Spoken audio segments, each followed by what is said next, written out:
Hi, and welcome to another edition of Newsmakers Journal of the Vaccine Year. I'm Jerry Roberts. It is Friday, July 9th, and we are joined by our all-star panel of top local journalists, Josh Molina from Newshawk, Janene Scully, who is bureau chief for the entire North County for Newshawk, and executive editor for The Independent, Nick Welsh. Thank you all for being here. I want to start with just a quick update on the pandemic, which is not over, so stop doing those touchdown dances on the 2-yard line. There's been a recent increase in Santa Barbara to 9 cases a day in the county. Across the nation, the red states, which voted for Trump, perfectly align with all the spikes in COVID, and the blue states are not, and that's because you have to get a vaccination. 59% now vaccinated in Santa Barbara County. No excuse to not have one. Public Health, sbc.org/vaccine to get a vaccine. This is not over. The pandemic continues. All right, Janene, welcome, first of all, to the show. I have to say, I have been astonished for many years at how prolific you are and how plugged in you are in North County and churning out the reports that you do. But there's a big story that really has national import that's been going on a long time, but it's finally looks like it's coming to some sort of, if not conclusion, at least a key point. And that is the MS-13 trial, the trial of 10 men who have been charged with murders or 10 murders in Santa Maria over a period of time. What's the latest on that? Okay, so it's 10 men charged currently, 10 that are left in the case. There's 5 that are going to go on trial with jury selection set to start August 2nd. And it's basically they've decided to do 2 trials, 5 defendants each, 5 defense attorneys each. They've got separate prosecutors. Their trials are probably going to overlap just because of logistics. So the first jury selection will start August 2nd. They're expecting to call, I think, up to 150 per morning session and 150 potential jurors per afternoon session. And it's going to be at the fairgrounds, is that right? Or the fair park? Jury selection is going to take place at the Fair Park, Santa Maria Fair Park. That's what they did for the in 2014, 2015 for the, I believe it was a 6 defendant case. It was a homicide case known as the U-Haul murder because the victim's body was found in a U-Haul parked in Orchid. The murder happened in Santa Maria. So for that case, they did jury selection because, again, it was going to be another large contingent of potential jurors. They did do that one at the Fair Park also, in a building called, I believe it's I can't remember the name of the building, but one of the buildings that they set aside just for jury selection. Hey, and remind us with the background on this, because this is a huge deal. What is MS-13? What does that stand for? And this goes back to 2016, am I correct? And that these guys came in and were going to, quote, own the town. Just recap the case a little bit. Sure. So actually the first murder dates back to 2013. There's 10 homicides and 14 attempted homicides. The case broke open, if you remember, but in late 2015, 2016, there was a horrendous spike in homicides. A couple days, actually a couple weeks where I recall we had double homicides. Anyways, it broke open in March 2016 with what the cops called Operation Matador, which was a multi-agency effort led by the Santa Maria Police Department. And they arrested multiple people, mostly in Santa Maria, but they also made arrests in Kern County, Ventura County, and one of the guys was found in Ohio. So then months later, in July 2016, they ended up, no one in that case, the original case was all conspiracy charges. In July 2016, the grand jury indictment came out, and it was, again, I forget the numbers because the numbers in both cases don't add up. but they handed 17, down, I think it was the I grand. believe it was, but then like there were some in the first case that weren't included in the grand jury thing. So I dodged the numbers at that point because it doesn't cross over. The grand jury indictments had 50 felony charges. And again, it encompassed the 10 homicides that occurred between January 2013 and January 2016 in Santa Maria. And there were, a lot of them were teenagers, tragically. So was it related to the drug trade, or was it just making a statement, or what? I mean, this has its roots in Central America, or a lot of it does in Honduras, as I understand. A number of these guys. Why were they murdered? Do we know? We don't know. They sealed the indictment. The transcripts from the grand jury have been sealed, and there's a gag order, so they've been very mum about all the details. I don't know. I suspected some of it probably was drugs, possibly for standing. They haven't really said, and they've been pretty low key on a lot of the specifics, again, to protect the case. Yeah. And hey, Nick, is there any evidence of MS-13 in what's been going on the east side? I know that we talked a couple of weeks ago about those arrests they made in that early January shooting. Is there a gang connection there? You know, there's been speculation and people ask a lot of questions, but to date, there's no evidence that that's the case. Yeah. Okay. All right. Thanks, Janene. And we'll be updating that regularly. That's a huge story that I think has been undercovered per se, except by you. All right, Josh, you got this only in Santa Barbara story now, where the rich people of the Montecito Country Club have built a sports center that is annoying another rich person in Montecito. So they've all hired rich lawyers and advocates to take their point of view. What's the deal? Well, Jerry, it's the battle of the billionaires. We've got Ty Warner, who owns the Montecito Country Club, and you've got Angelo Mozilo, who founded Countrywide, which of course crashed with the subprime mortgage loan crisis. And he lives in Montecito, and apparently he lives right next to the Montecito Country Club. And this is significant because the Montecito Country Club built a sports complex without getting permits from the city of Santa Barbara. They got approval to do something way back in 2009, and then they kept adding and getting what's called a substantial conformance, meaning you can go back and say, it's close enough to what you approved. Can we do it? And city said yes. Well, they went a little too far because they replaced what was going to be sort of a place to take like a driving range, and they replaced it with a batting cage. Entirely different sound. Baseballs come fast, and it's a little bit different than the golf sound, certainly in terms of repetition. But they put in pickleball, 2 pickleball courts. And so this is really what's really causing a lot of the problem, is that pickleball is super popular. It's the kind of sport that old people can play. You can play forever, I should say. You don't have to be. Our producer, Hap Freund, is a big pickleball guy, so that'll give you some idea of the age.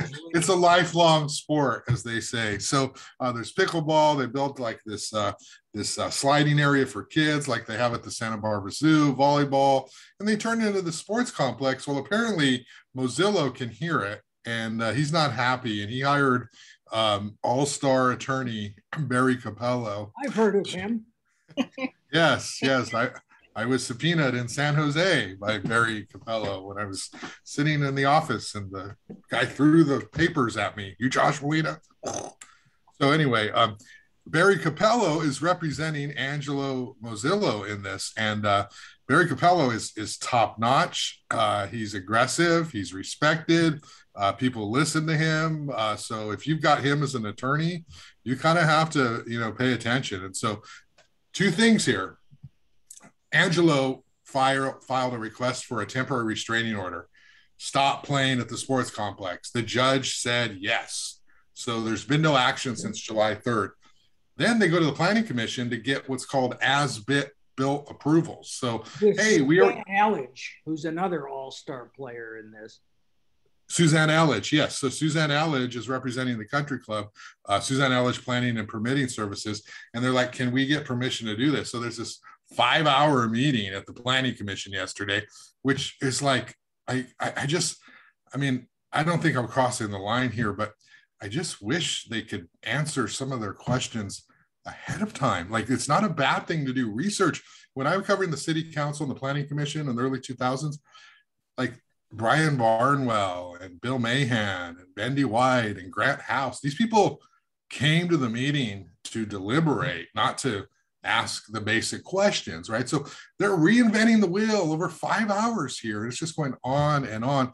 And essentially what they said was, we're going to give you 120 days to work out a noise operations plan, which is really bizarre because they're not allowed to actually do anything. Isn't the restraining order still in effect? Yeah, the restraining order's in place. So I don't know how they're going to do a noise operation plan. So, it's like, can you guys work it out? Can you do a noise plan? Can you look at another place for the batting cage? Just a lot of nothing. And the highlight of the meeting, though, from my perspective as a reporter, was Barry Capello got 2 minutes to talk. And Deborah Schwartz, maybe she thought there was a long list of people ready to talk because she's like, you only get 2 minutes, which is the standard the public gets. Of course, the chair has the discretion and always to allow more time. She said, you only get 2 minutes. And he said, it's not fair. The country club had 15. He had a 20-minute presentation prepared. And he said, is your attorney there? If they're not, they should be put on notice.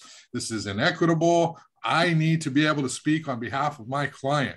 And Deborah said at 2 minutes, I'm sorry, you're gonna have to wrap up. Anyway, Barry just kept going. He went on for another minute and a half or so.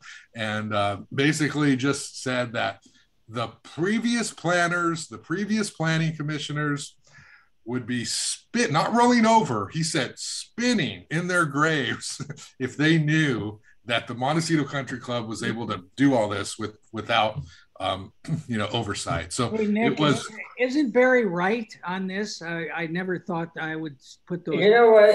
It's hard not to think so. I mean, the idea that they could do so much addition and changes and modifications without going through the hassle that everybody else has to go through if they want to install a broom closet, it really kind of smacks of special treatment, even if it isn't. And, it is pretty amazing. There's a couple of things. Pickleball, apparently, I mean, it is a thing, as Josh said, but apparently wherever pickleball goes, controversy erupts. Is there a lot of pickleball controversy in Santa Maria, Janene, that you know of? Not that I'm aware of. I know that Solvang, though, had a big battle to get their pickleball courts built. And let's be realistic, right? The courts are for tennis. These pickleball people show up. They want to cut the court in half and click, click, click, click. It's like this loud noise. It's like, these are tennis courts. Come on. So is this that's exactly, the noise is a big deal. The other thing that kind of jumps out and bites you on the butt with this one is you think, how much money did Ty Warner and the Montecito Country Club spend on making these changes so that we can play pickleball and all the other things, while at the same time leaving the workers at the Biltmore high and dry and suspended agitation. Who knows what's going to happen to those guys, as that case is sort of water tortured to death. And, I guess they're going into the second mediation session sometimes next week to see if any resolution. Where is the outcry for the workers who are totally shafted? Well, I'm sure the supervisor who represents that area is. Who is that? Remind me. I think you might want to give him a call, Jerry, and invite him on your show. Hey, he grew up poor in Isla Vista. He lived in his car. He pulled himself up, and he made himself something. Jerry, come on. Yeah. And then didn't. And he won't be playing any pickleball. Explaining. We talked over. Ginny, what were you going to say? Before Nick and I and Josh so rudely interrupted. Oh, that's okay. I was just going to say, what exactly is pickleball? Is it like miniature tennis? It's ping pong ball. It's a little racket with a ball that's a little bit bigger. It's a wiffle ball. You hit a wiffle ball. It's a wiffle ball, and it's that thunk, thunk. It's that sound back and forth. Gotcha. And there's a little bit of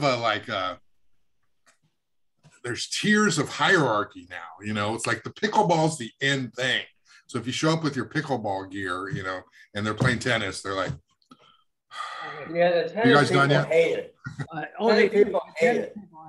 All right. Meanwhile, we have the problem of homelessness encampments, which has been on the agenda for the last couple of weeks, and the city council, I guess, voted 7-0 to have rooms at the Rose Garden Inn for for 4 months. What's going on? I never promised you a rose garden.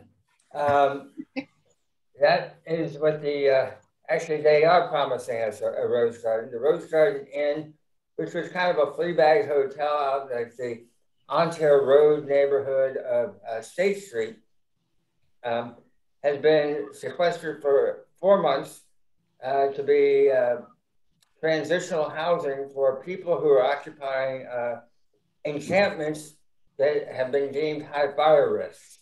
And so this week, they went out to a lot of these encampments. They sent outreach workers from CityNet to sort of invite the residents there to pack their bags, their belongings, and come on in. And so some people, such as yourself, are prone to apoplexia whenever this comes up. The city's spending $1.6 million. $10,000 per person per month. We can just leave it at okay. The deal here is, again, it's not just the room and board, it's also all the different services and security so that the neighbor's peace of mind is not disturbed, such as by pickleball. But your story highlighted two of the people from CityNet. Who did you go out with them? Were you with them when they were? You know what happened? What happened is we don't have a photographer right now. I went out to take photos, and I was, meeting people in this particular encampment. And then while I was there, a couple of these CityNet guys showed up. I got to say, I was impressed. These are people who've been going out and literally beating the bushes, trying to, say, please, baby, baby, please, won't you do something else? But they don't have any other place to take them. So they're saying, we want you to change and do something different, but we don't have a place yet. But when we do get one, we're going to be sure to remember you. Yeah. Now they have places. Are there homeless encampments in Santa Maria that are a similar problem, Janene? Yeah, and actually, Steve Lavanino just posted on Facebook that he's got something planned for August 13th, some sort of big meeting. I don't know if that's a Board of Supervisors meeting to work out a solution with the state. I know Lompoc has long had quite the issue of homeless issues, especially in the riverbed. That's led to several cleanups and several disputes. And it's definitely becoming more of a problem in Santa Maria with pretty large encampments. Yeah. No, yeah, Steve had some pretty stark photos there. Exactly.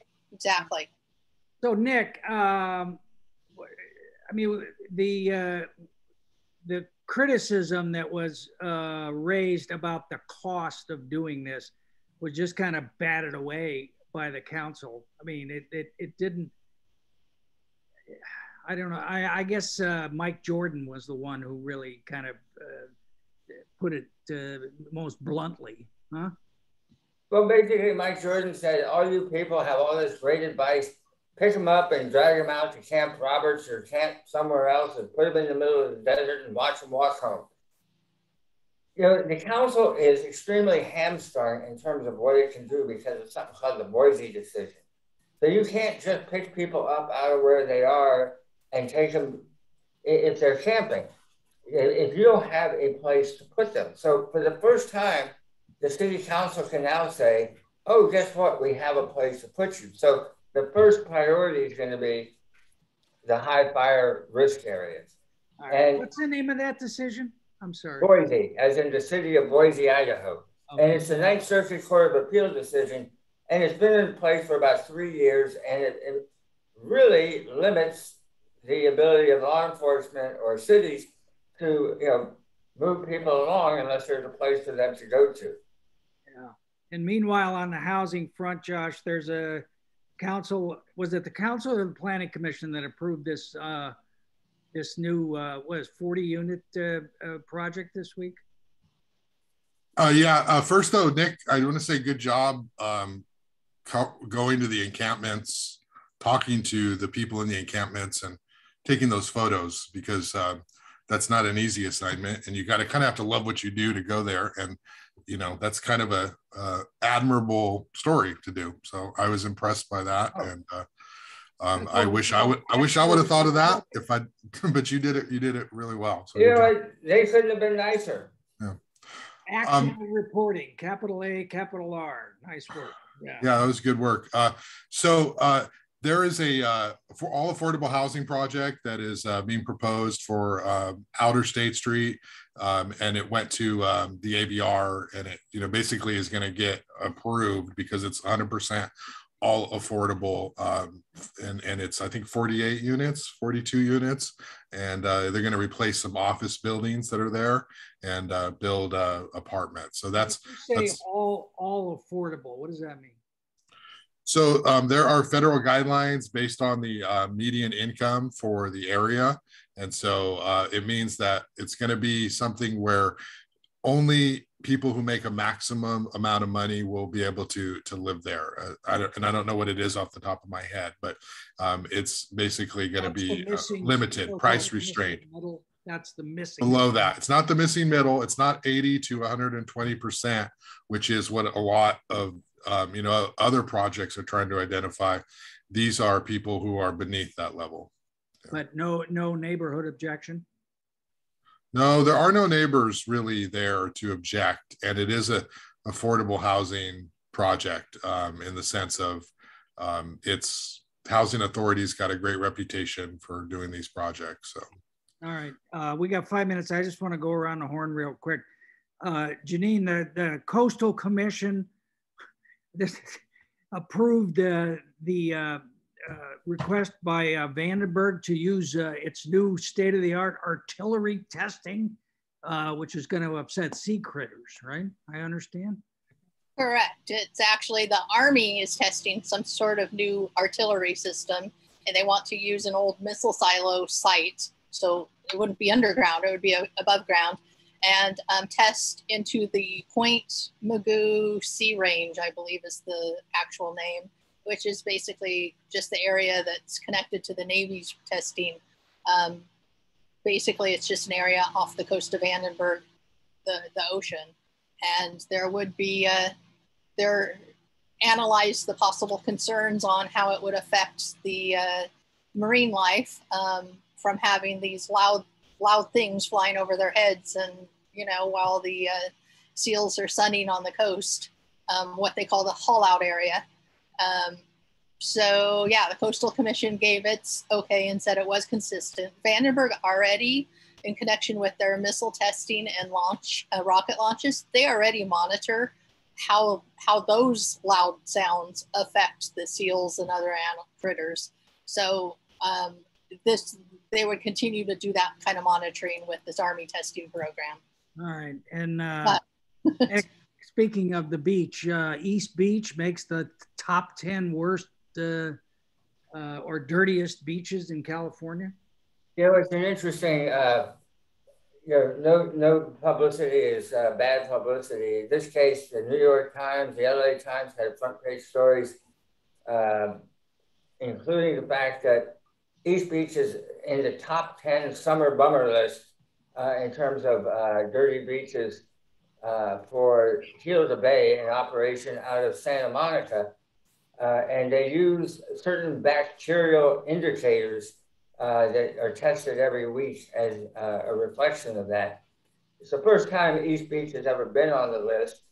At City Hall, the reaction has been, what the hell is going on here? And their argument is that these bacterial indicators, really what they reflect is the fact that you have seagulls pooping in the water. Oh my gosh, or it reflects the fact that, you know, a lot of the lagoon down there at the bottom of State Street doesn't breach out into the ocean except for in heavy rains. And when that happens, it's got concentrated seagull poop bacteria, maybe a little dog poop. But what the city has done, which is interesting, is that on their own dime, they've got contracted with UCSB to test for human fecal count. And that is actually where the health risk is, not with this other stuff. And what they say is the background noise of human fecal matter at the surf line is so low you can't even measure it. But it's there, but it's not in measurable quantities. And so it's kind of a whole lot of hooey about the wrong thing. All right. And of course, Josh, this happened on Mayor Kathy Murillo's watch. We can point that out. Don't try to turn this into TMZ, Jerry. TMZ, yes, I understand is what she calls the show. But finally, Josh, July 6th marked 15 years since the news press meltdown, the morning paper labor issues. Did that amaze you to think about the fact that it was 15 years you were in the middle of that? Yeah, the time flies by. My son is 15. It was 15 years ago. It was obviously everybody's got their own piece of the news press saga, you know, dating back even till, you know, today, you know, they're still fighting the union. So time flies, and it's, you know, unfortunate that the paper is what it is. It was such a thin staff. And we had it really good back in the day. So well, but it's interesting that, you know, as a result, I think Santa Barbara has become a little petri dish of experimentation about local news and Newshawk and the Independent's ongoing efforts and expansion of its website, and of course, Newsmakers has attempts to be part of the conversation as well. All right, thanks guys for taking the time. Josh Molina, Janene Scully, and Nick Welsh. And be careful of that Delta variant, please, even if you're vaccinated, because who knows what's happening out there. Thanks a lot. We'll see you next time on Newsmakers.